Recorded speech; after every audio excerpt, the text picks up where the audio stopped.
सगाई से बच के भागने के लिए मैंने काफी सोचकर एक प्लान बनाया था, लेकिन ऊपर वाले का कोई और ही प्लान था। वीरा सिंह के आदमी जो घर में घुसे थे, उन्हें लगा कि विनय वो लड़का है जिससे देवराज की बहन की शादी होने वाली है। तू ही दूल्हा है ना बे? तू ही है ना? ये साला देवराज की बहन से शादी करके घर का जमाई बन जाएगा। मार दो साले को, खत्म कर दो इसे।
तुझे यहाँ अंदर किसने आने दिया? नाम बता। किसने?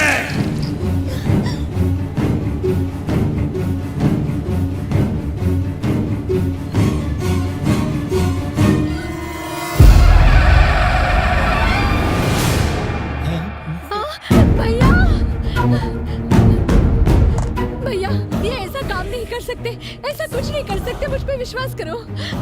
देख क्या रहे हो? काट डालो साले को। भैया, हट हट हट। उन्हें छोड़ो भैया। भैया, ऐसा मत करो। भैया, वो आपके बहनों ही है, मेरा सुहाग मत उजाड़ो भैया। इसके चलने के बाद जो राख बचेगी उसे अपनी मांग में भर के बैठी रहे। भैया, कुछ तो रहम करो।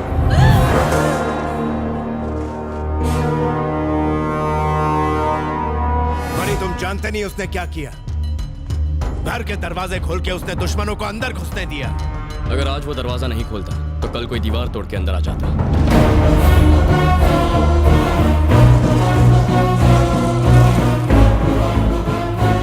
आपकी बहन इस रिश्ते से खुश नहीं है, मैं उससे प्यार नहीं करता, हम दोनों ये शादी नहीं करना चाहते।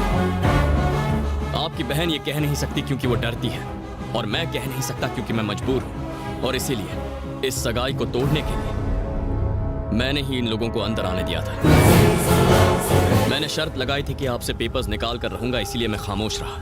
लेकिन अगर आप पेट्रोल डालकर किसी बेगुनाह को जलाएंगे तो मैं चुप नहीं रहूंगा। चलो ये खत्म करते हैं।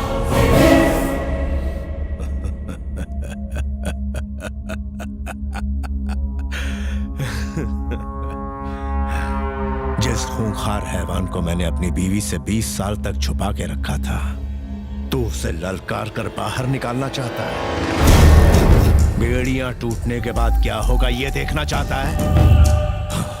मैं तुझे जागीर देने वाला था, अपनी बहन का हाथ देने वाला था, लेकिन अब तुझे मार।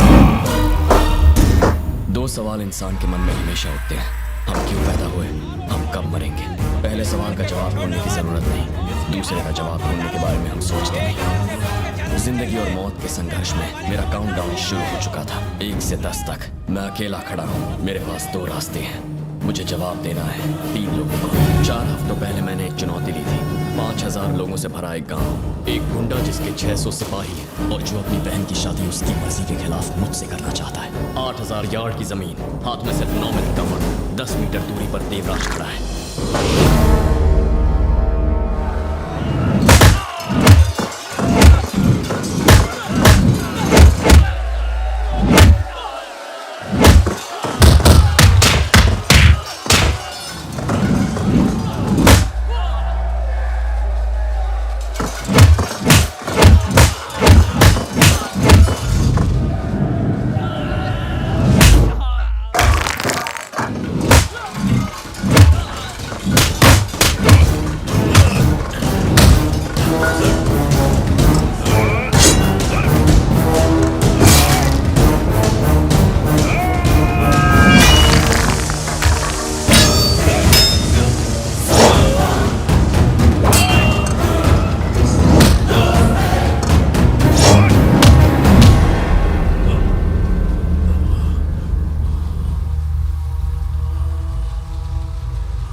ये क्या हुआ बेटा? कुछ तो बोलो बेटा। तेरे सिवा मेरा है ही कौन? मेरे बच्चे।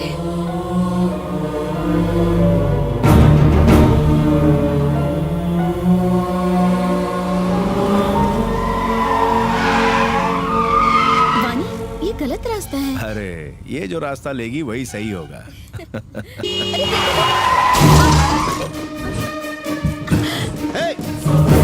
देखिए सर, गलती हो गई, माफ कर दीजिए please. No it's all right. नई कार है बेटा, थोड़ा संभाल के चलाना चाहिए। ओहो, पंपर अटक गया है, जरा पीछे ले। जी जी मैं करता हूँ। हाँ, तुम यहीं रुको। धक्का दूं? हाँ जी। पीछे जाओ। हाँ। हे, हटाओ!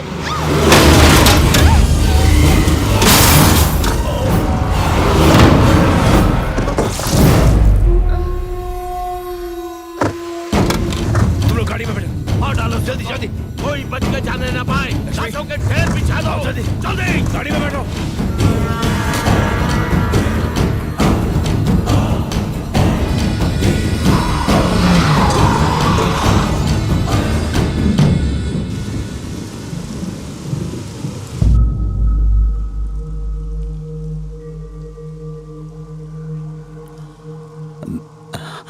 वीना, वो बिल्कुल ठीक है अंकल, पर आप मेरी वजह से। मैं एम्बुलेंस बुला रही हूँ। हम मुंबई के किसी बड़े हॉस्पिटल में आपको एडमिट करवाएंगे। मेरा यहाँ एक बहुत जरूरी काम बाकी है। आपका जो भी काम है मुझे बता दीजिए। बेटा, वो मैंने एक प्रॉपर्टी अपने दोस्त को बेची थी, किसी ने उस पर कब्जा कर लिया। वो इसी गांव का ही है। मुझे उससे बात करनी है, उसको कहना है कि ये जमीन छोड़ दे। आपने ये जानबूझ के थोड़ी ही किया।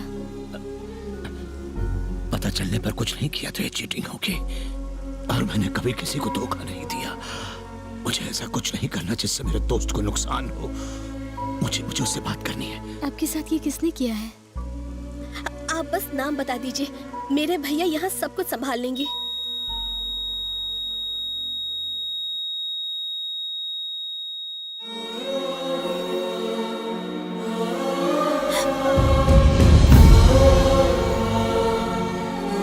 एक एक्सीडेंट केस है। कहाँ है वो?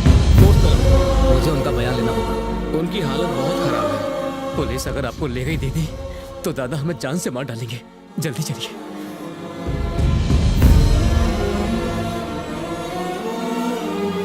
नहीं,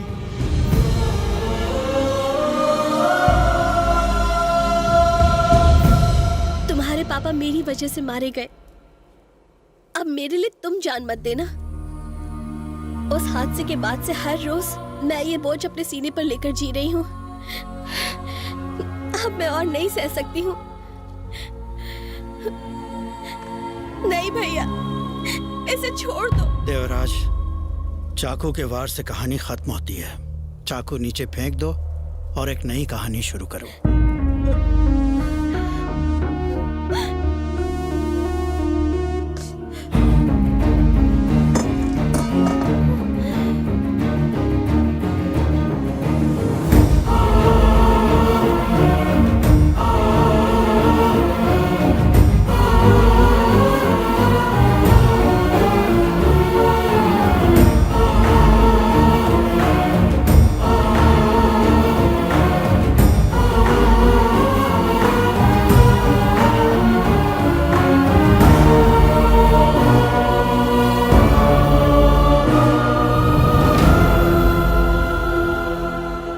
पिता एक नेक दिल इंसान थे जो अपने आखिरी लम्हों में भी किसी और की भलाई के बारे में सोच रहे थे। मैं एक तलवार से 100 लोगों को मौत के घाट तो उतार सकता हूं, लेकिन मुझे अपने हाथों से किसी की जान बचाना नहीं आता जो उन्हें आता था। तुम्हारे पिता की महानता का सबूत इस बात से नहीं मिलता कि मेरी बहन जिंदा है। मेरे घर की खुशियां भी ये बयान नहीं कर सकती। इस घर की सजावट भी उसके आगे फीकी है। अगर ये पेपर्स इस बात का सबूत है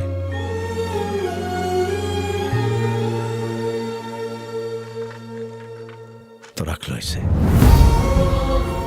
मैं कोई एहसान नहीं कर रहा, ये तुम्हारा हक है। ये मेरा बड़प्पन नहीं बल्कि तुम्हारे पिता की महानता है।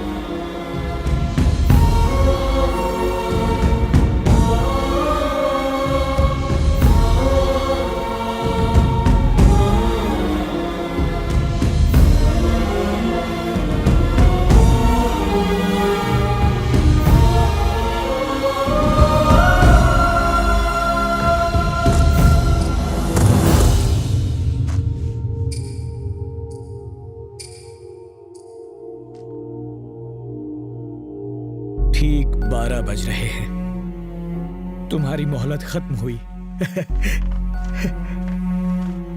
इन पेपर्स के लिए मैंने अपनी बेटी को खतरे में डाला, अपनी पत्नी से परायों जैसा बर्ताव किया। मुझ जैसे नीच की वजह से तुम्हारे पिता मारे गए, मुझ नालायक की वजह से। पछतावा होना ही सबसे बड़ी बात है जी। देखा तुमने, जिस पत्नी ने मुझसे 15 सालों में एक शब्द तक नहीं कहा, वो मुझसे बात कर रही है।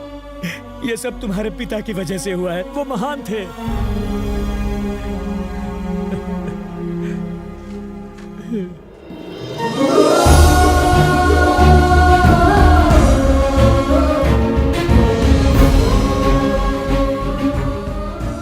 आपने मुझे जन्म दिया पापा।